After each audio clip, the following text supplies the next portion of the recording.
bu ha do pai ban ja tingi ching cha pu ni ya ma pha bu ja sa do numan kong sen te man ang ya yang ha do chen da dam tek yang cha the li wo ya ching so wo ge yo si ngau na da ha do idam nang ge Angphang kong sen cha man ba da ha do pa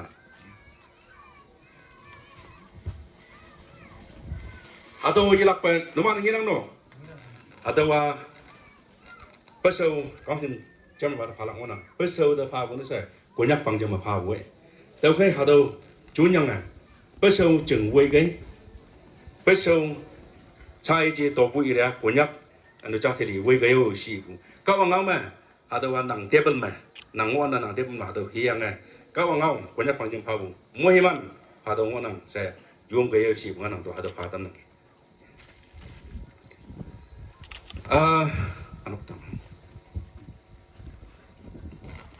teman yupi bagyak lak nang i dem ibu ngau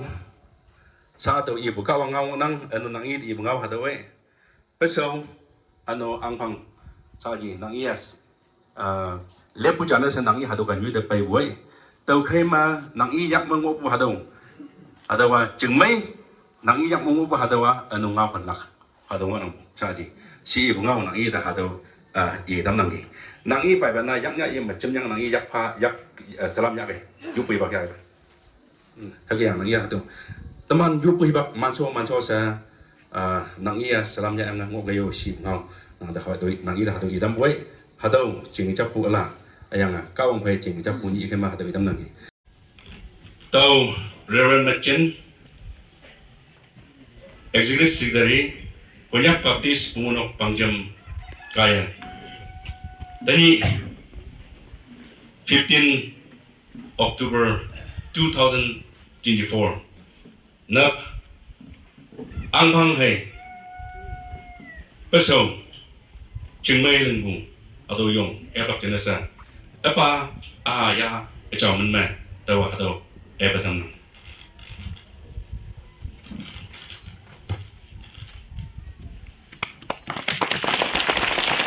peace of God prevails.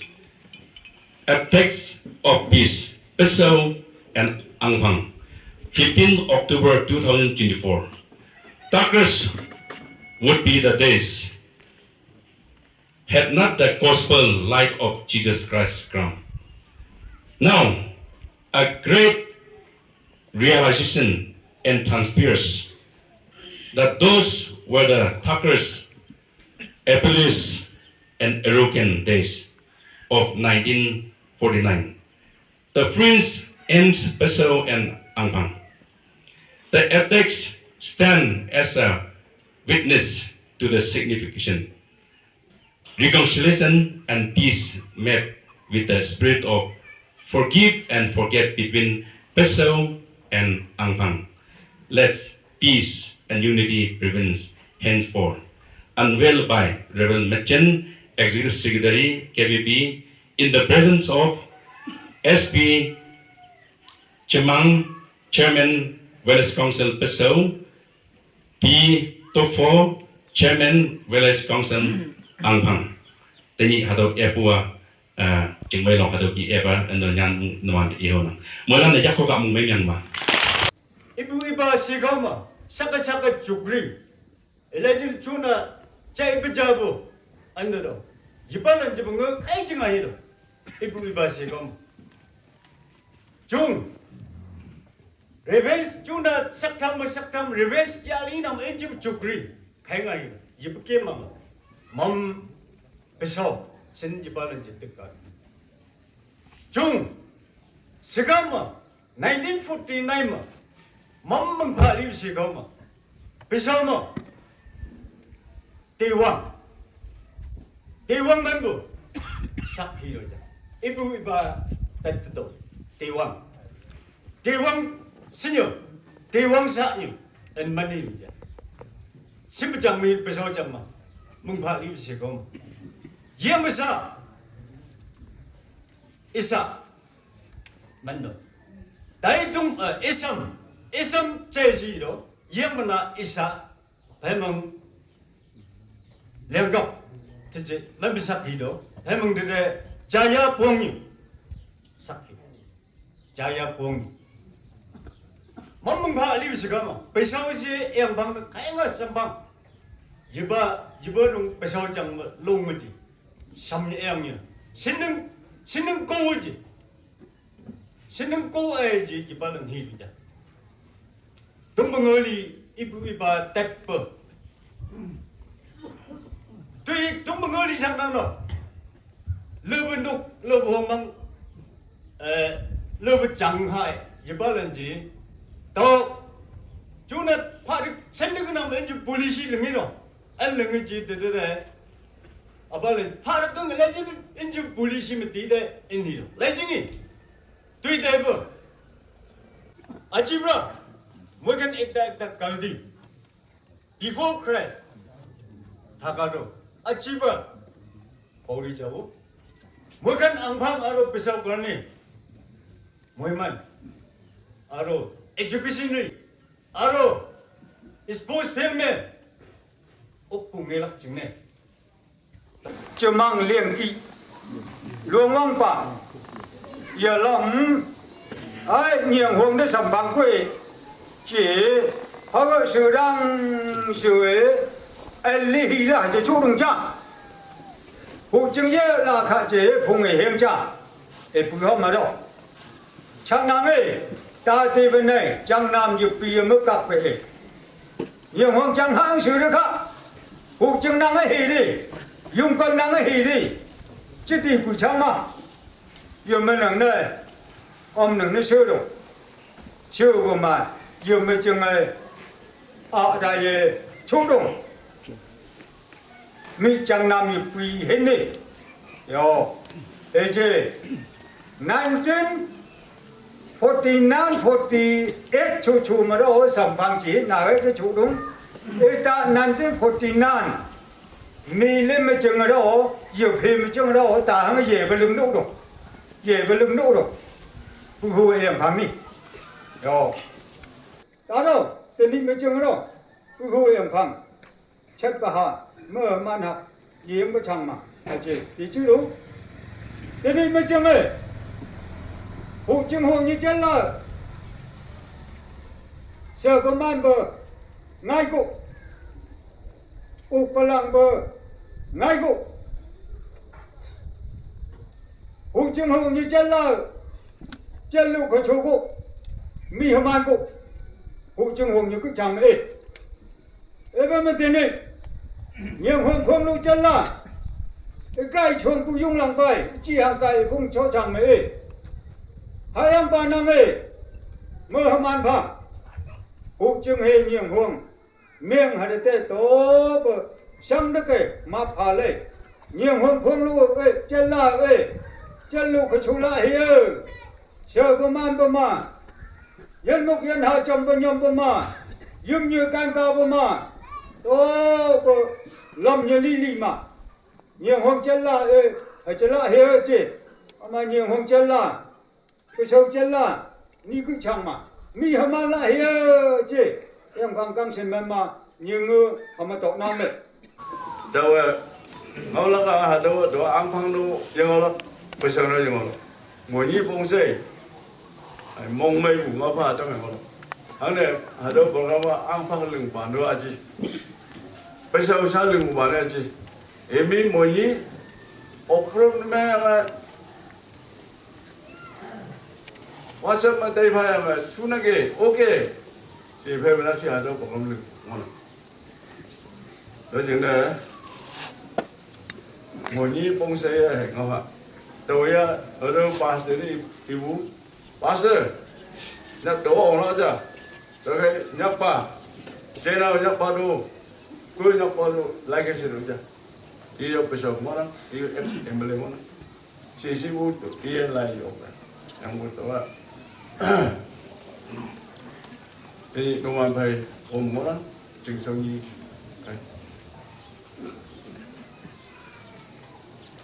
alo các đồng chí trên tay à nào có lên nè thì số cái xảy ra bữa itu na 72 mà thì số cái xảy ra bữa mà ở đâu cũng nhắc cái đâu tóm lo ya wang bữa 1932 mà ngồi nông bên trong đó tàu ăn được England sang bên Angphang ngô ocean chừng sau này con nó ngoài vậy Hong Kong phải về là ngô cha chừng sau đại vô chừng sau ni luôn ngon hàng đấy về đây em bảo rồi Angphang chơi nào nộp phong cả ta ngô một chừng này đó là về bà sa Pessao cái Germany của cha này cái kia ở khối mà ở gần phía mà ngon chưa Pessao Angphang như sao chứ punya naga hukum ngon 10-year historic day of historic for two villages Pessao Hangsheang hay Angphang Village ano dia red leader day yung bujibila remarkable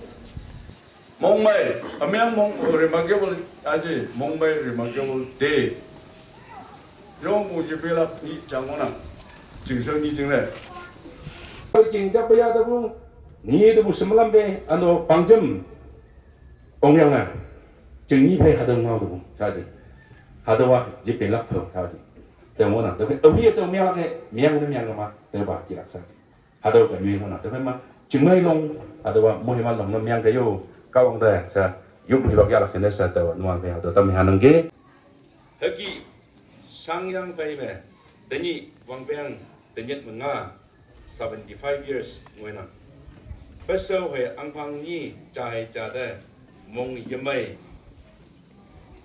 atop mai yapoi among yamai trái trái nyambu hay ngõ payangi saji Pessao hay Angphang chừng nhu ni trái trái amyang để vấn yang chừng cha nóc cha kia chừng nhuy nóc sâu của mà hay lại yang đàn của mà vốn hay quang bù mà chăm sẽ ngõ trong ngoài đại lạc chính này đến nhị 15 October 2024 nhị Grace Summer ameng tại vân yang giúp hay khâm bù ya giúp biển lạc chính này ở đâu nhàn bù lại cao quang hay cả ta sinh sống mà Angphang Village Council để phải tầm năng ở đâu mà tụi phải SP Chairman Konyak Village Council Chairman, Pessao Village Council, KB Wangget Pastor, Pessao Baptist Church. Atau teman pai Pessao Pabu, Pessao Village Council Pabu, atau Angphang Village Council Chairman dah ada mana. Awan deh Pessao pai Angphang kata lan ma yang ge heki bu chui wan ipak bu tenyi te ngui bu mong ma chừng hay chừng ni ba ma tệ sen tệ phong bu yên năng và vang beng te nhất và nga 75 years ngồi tai bu ngồi yang ge haboi sa ji tenyi ma tang Angphang hay Pessao chừng nhiều nhỉ trái trái đấy em yang tây vân yang này chơi trả nào trả này sắp sai ngõ lạc chừng này đến nhỉ 15 October 2024 nhỉ yêu phải khâm bù dạ bù phâu sang na hà đầu nhàn bù lại cao quang hay cả ta xí sâu mà Pessao Village Council để phải tầm năng ada mà signature ada sign the memang pulang tofu banyak chairman Angphang Village Council M Yongyo pastor Angphang Baptist Church Reverend E Hukong pastor NCRC Angphang ada Angphang lana Pessao lana phabu ada ngau nang ada padam nang ada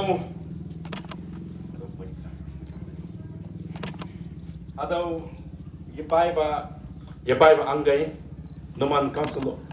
official boy teman amgan ni makata lili iyo punyoi hado ganyo may nando angay hado tamen hado teman tinggal hado significant do jango nang kema nang hado yimyang ba may nando teman angay yo si ngau hado jana dam nang jaja pe pa bo kema teman salam jalak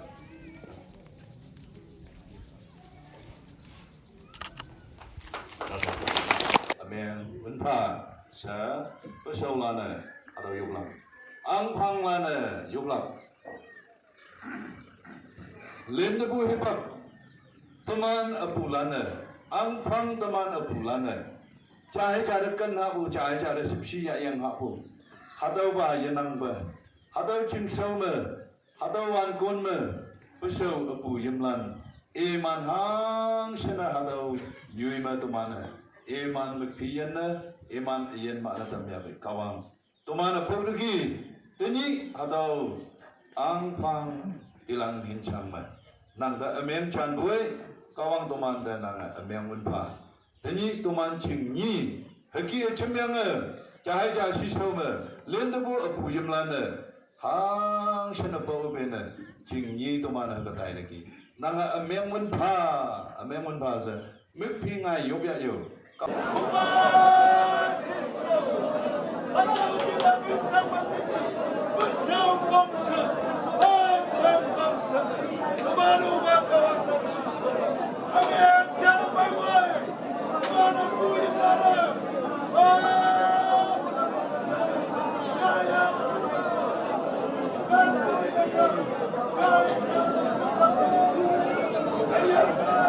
Tuman cing nyunyi cahaya jari ikan bu cahaya jari benda angbu atau khom kapu ameng cana yang ni baca so ya tanah payung nang wa nang mau ya